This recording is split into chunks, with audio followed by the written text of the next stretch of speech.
بسم الله الرحمن الرحيم. ازيكم يا بنات؟ عاملين ايه واخباركم ايه؟ بتوحشوني حقيقي قوي والله. انتوا الونس بتاعي وانتوا بقيتوا صحابي دلوقتي وكل حاجة بصراحة ليا. من ساعة ما فتحت القناة وانا بجد بقى ليا صحاب كتير، بحبهم جدا جدا وبشتاق ليهم جدا، ودايما متواصلين مع بعض. منهم اصدقاء يوتيوبرز ومنهم بنات يعني متابعين ليا. وسعيدة جدا بجد بسؤالهم عليا دايما باستمرار لو اتأخرت. وإن شاء الله بإذن الله يعني ربنا ما يجيبش تأخير ويبقى ظروف والله غصب عني.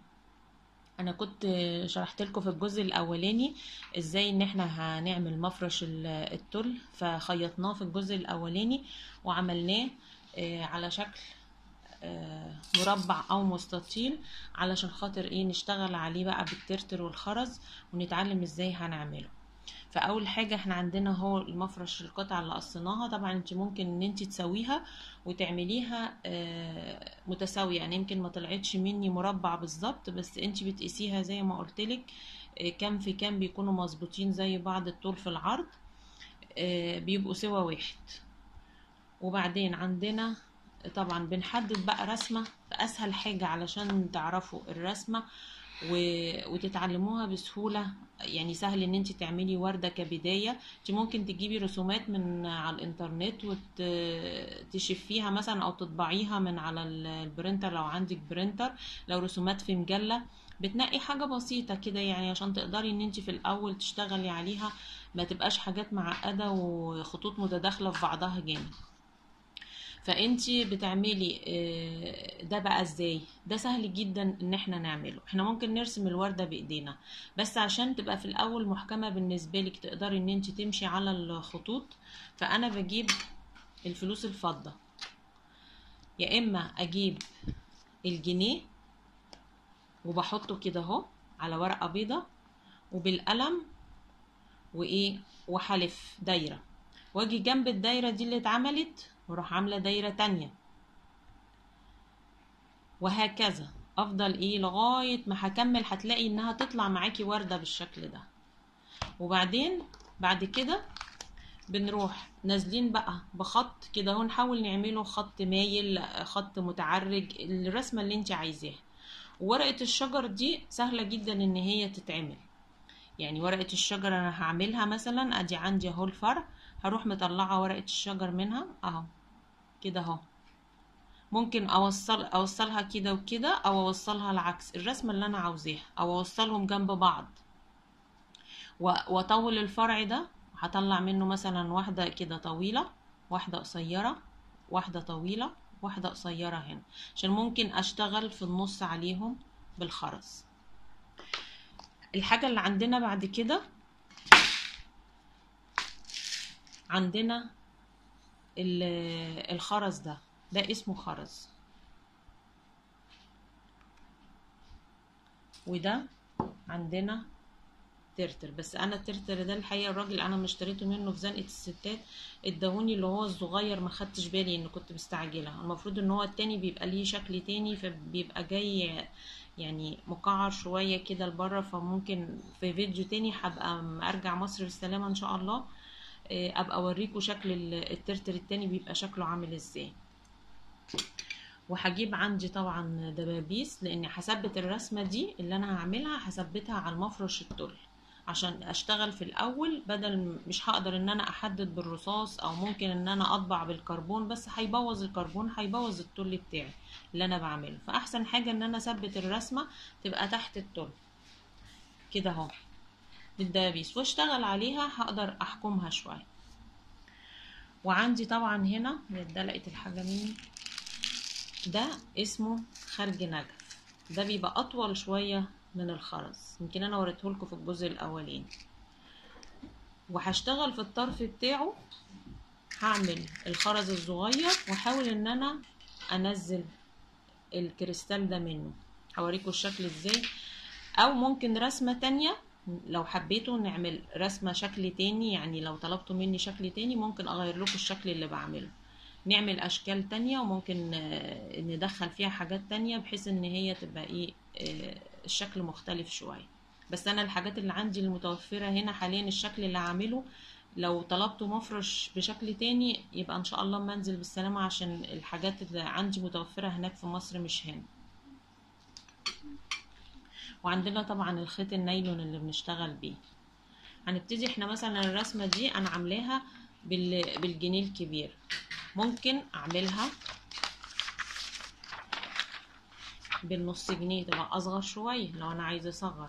لو انا عايزة اصغر الرسمة اعملها بالربع جنيه، هيبقى ايه اصغر شوية، على حسب ما انت حابة دايرة الوردة تكون شكلها ايه. انا هنا محددة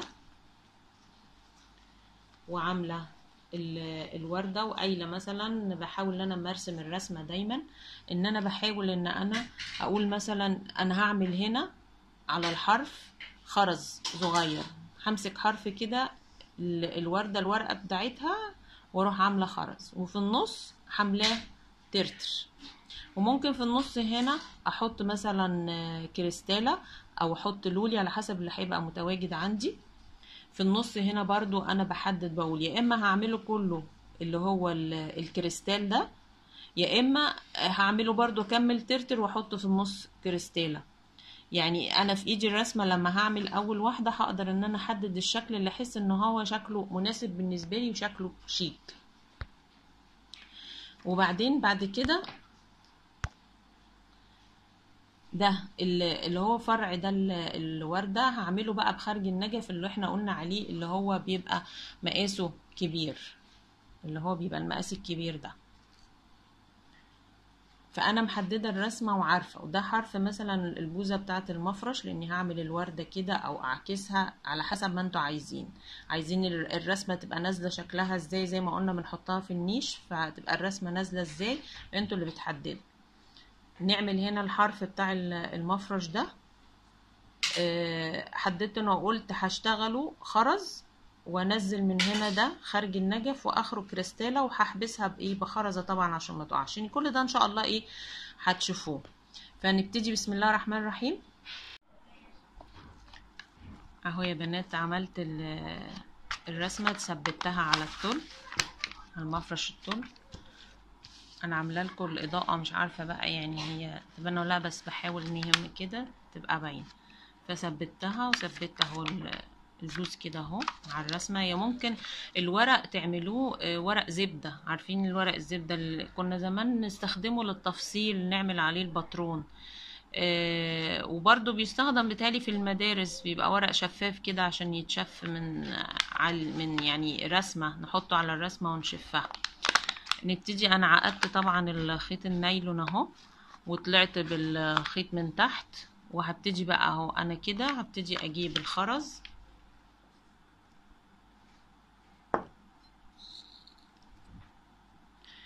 وابتدي اخد ايه خرزة، ادخل الخرز كده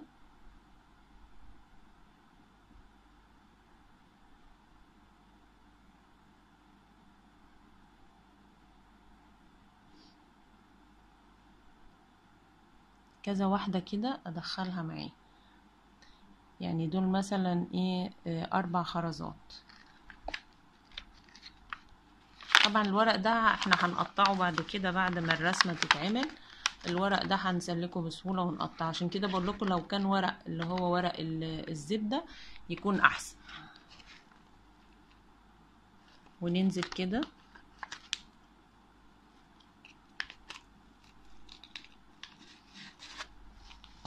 سوري ننزل كده جنبها واجي اطلع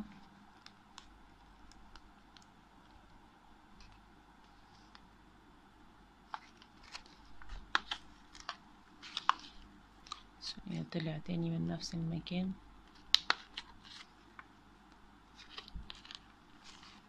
انا طبعا لما بشتغل ما بحتاجش ان انا اعمل الورق، بس انا عاملاه لكم علشان خاطر ايه في ناس طلبت مني عايزة تتعلم الحاجات دي، نحاول لما نطلع بقى نطلع من ايه من جنبها.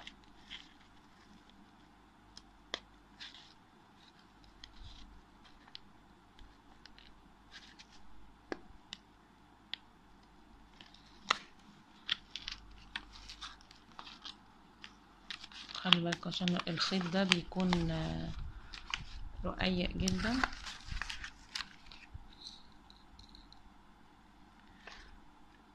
وهكذا هوريكم واحدة كمان وبعد كده ايه هكمل بقى عشان ما يبقاش الفيديو طويل قوي.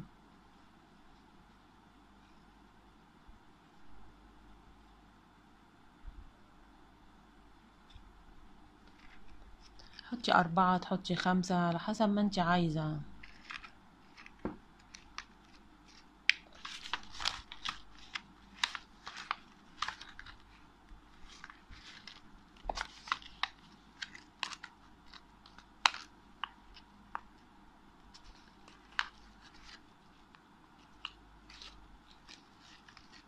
ممكن اشتغل على اورجانزا، القماش الاورجانزا اللي هو زي اللي بنشتريه للمفارش بتاعة النيش، يعني اللي تقدري ان انت متوافر ان انت تجيبيه. دلوقتي انا عملت اهو اول حاجة كده اهو، بس انا مش متحكمة علشان خاطر الكاميرا وكده، انا اتحكم فيها وتبقى جنب بعض، بس هي بتبقى جنب بعضها كده. هكملها بقى واوريكم بعد ما تكمل عشان نشوف الخطوة اللي بعد كده بقى ايه بالترتر ان شاء الله. وهي يا بنات بعد ما خلصت انا لفتها، يعني دورت عليها مرة كمان، مش مجرد ما اوصل للنهاية وخلاص، لا رحت واخدها مرة تانية. والاحسن ان انتوا تعملوا خرستين، يعني 2 تشتغلوهم عشان تقدروا تتحكموا فيهم اكتر. بعد ما خلصت ولفيت كده رحت راجعه تاني بالخيط كده اهو، نفس الحكايه كل خرزتين علشان خاطر ايه اقدر ان هي تبقى ايه محكمه ما تفكش معايا. وبعدين جبت الخيط اهو مجوز، عقدته من تحت كويس طبعا عشان يمسك، ورحت مطلعاه من تحت من هنا اهو كده اهو.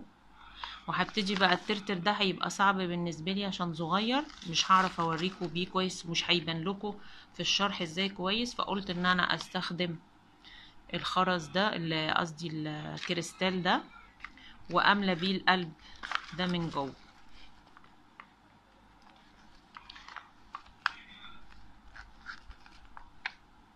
اديني اهو نزلتها في الخيط، وبعدين اروح جايه جنبها اروح نازله كده واشد من تحت بالراحه عشان ما يتعقدش مني.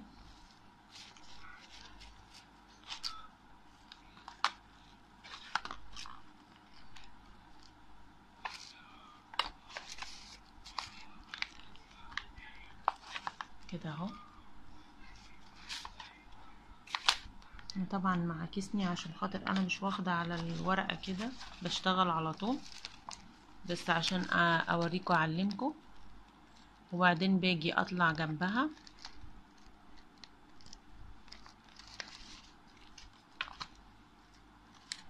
برضو اشد الخيط بالراحه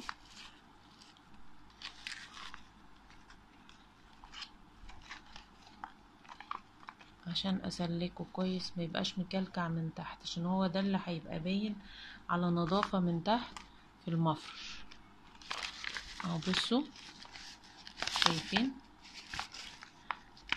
الخيط باين اهو، يعتبر بعد ما يتفك مش هيبان لانه هو ايه شفاف اهو شفاف. عملنا اول كريستالة، هنجيب الكريستالة التانية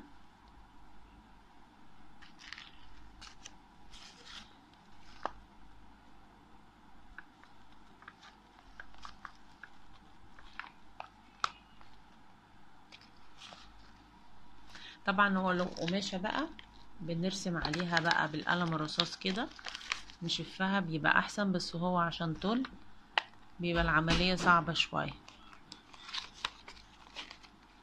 وهكذا ننزل جنبها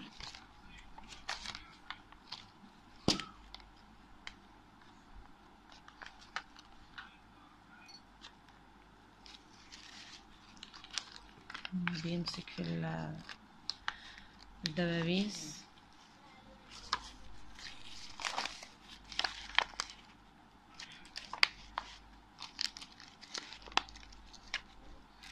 بحاول ان انا ازنقهم دايما جنب بعضهم عشان يديني منظر حلو. هاجي اطلع برضو كده اهو،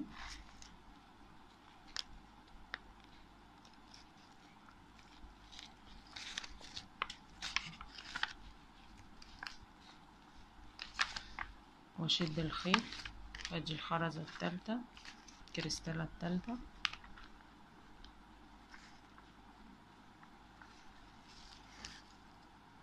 بالراحة الخيط، وبعدين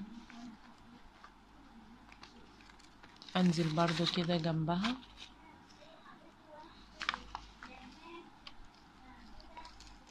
بالراحة كده اهو. هحاول اعلي صوتي عشان تسمعوني كويس، عشان مبقاش صوت الفيديو الصوت واطي فيه. عايشة انا بطبيعي نبرة صوتي بتاخد النبرة الطبيعية العادية كده. عملت الخرز، هكمل بقى انا بقى هحاول اظبطه واكمل انه يبقى قريب من بعض، ولما طبعا هبتدي ارجع عليه تاني عشان يبقى محكم معايا، عشان لو غسلت المفرش ما يتفكش مني، واكمل كله املى الفراغ كله ووريهولكوا بعد ما يخلص. بالتالي عرفتوا كده الخطوات، واي حد لو عايز شرح اكتر يبقى يقولي في الكومنتات وانا يعني اشرحه له من اول وجديد في فيديو جديد، فاكمله وارجع له. شايفين يا بنات بعد ما خلصتها اهي كريستالة. ممكن ان انت تعملي بدل الخرز ده نعمل اللي هو خرج النجف اللي هو الكبير ده، ممكن تحوطيه بيه بدل الصغير، ممكن تحوطيه بيه بدل الصغير، وممكن تعملي ايه الصغير. هي الرسمه مش هتبان الا بعد ما الورقه تتفك، بس انا بقى الزهايمر المفروض ان انا كنت احط التول يعني هو اللي يبقى فوق الورقه عشان اتحكم اكتر، بس انا يعني فاتتني الحكايه دي قوي، يعني ان انا كنت عايزه اعمل لكم كذا فيديو ورا بعض اصوره في شرح حاجات دي، وفي شرح حاجات كمان الايتامين والكنفا، عشان خاطر تقدروا ان انتوا ايه، في ناس طلبوها يعني وعايزين يعرفوا ايه الفرق بينهم، وهو بيحتاج كذا بقى درس عشان خاطر ما نمشي واحده واحده. فانا قلت ده يعني اعمله في الاول.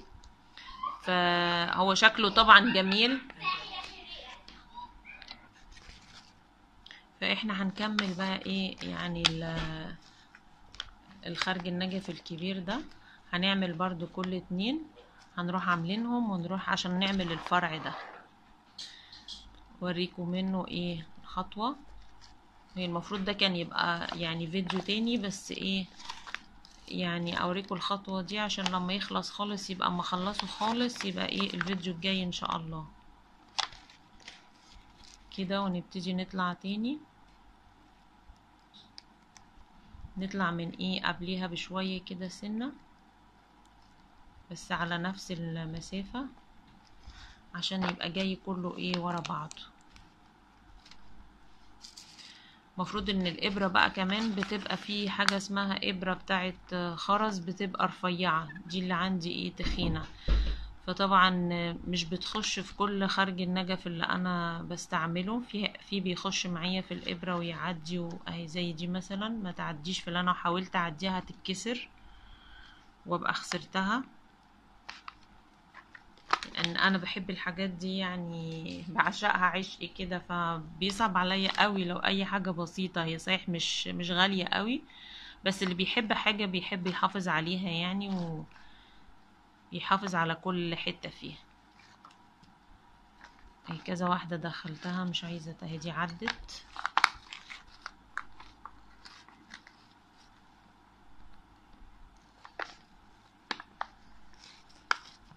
ممكن اوريها لكم اشتغل واحدة بس واوريها لكم عشان ايه انا بشد الخيط كده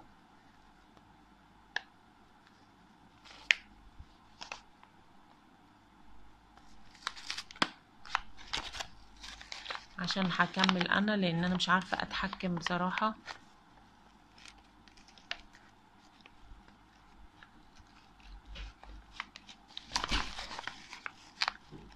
كده الفرع. هكمل شوية لغاية لما اوصل لورق الشجر. وهي بنات بعد ما خلصتها الفرع اهو واحد. لسه طبعا احنا كده هيبقى لينا جزء تالت، فيديو تالت علشان خاطر نكمل.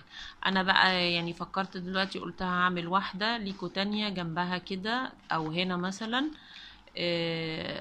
بالخرز زي ما عملت الحرف ومن جوه ترتر، ونشوف هنكمل بقى. تقولولي انهي اللي شكله افضل بالكريستال ولا بالترتر، ونكمل بيه بقية الوردة ونبقى نشوف ايه الشكل النهائي. فانا مش عارفة لسه هو هيبقى كام جزء عشان ما يبقاش الفيديو طويل. انا ماشية معاكم واحدة واحدة اهو علشان خاطر ايه اعرفكم تتعلموا يعني، ويا رب اكون فدتكم. فانا وصلت كده خلاص لنهاية الجزء ده. اتمنى بقى ان شاء الله تكونوا استفدتوا. ولو في حد ليه سؤال في اي حاجة يكتب لي في الكومنتات، او عنده اي استفسار يكتب لي فيه، او ليه رأي او ليه اي ملحوظة ان هو يعدل مثلا في الشكل في الحاجات المحتويات اللي هتتحط. انا مفيش مشكلة يعني. برحب بآرائكم كلها. واي حاجة عاوزينها تاني تطلبوها اطلبوها مني في الكومنتات لو عايزين اي حاجة تانية. وان شاء الله احنا لينا بقى دروس تانية في الإيتامين وفي الكنفة هوريكم زي ما قلت لكم. اقول لكم سلام عليكم. اشوفكم في فيديو جديد ان شاء الله. السلام عليكم ورحمة الله وبركاته.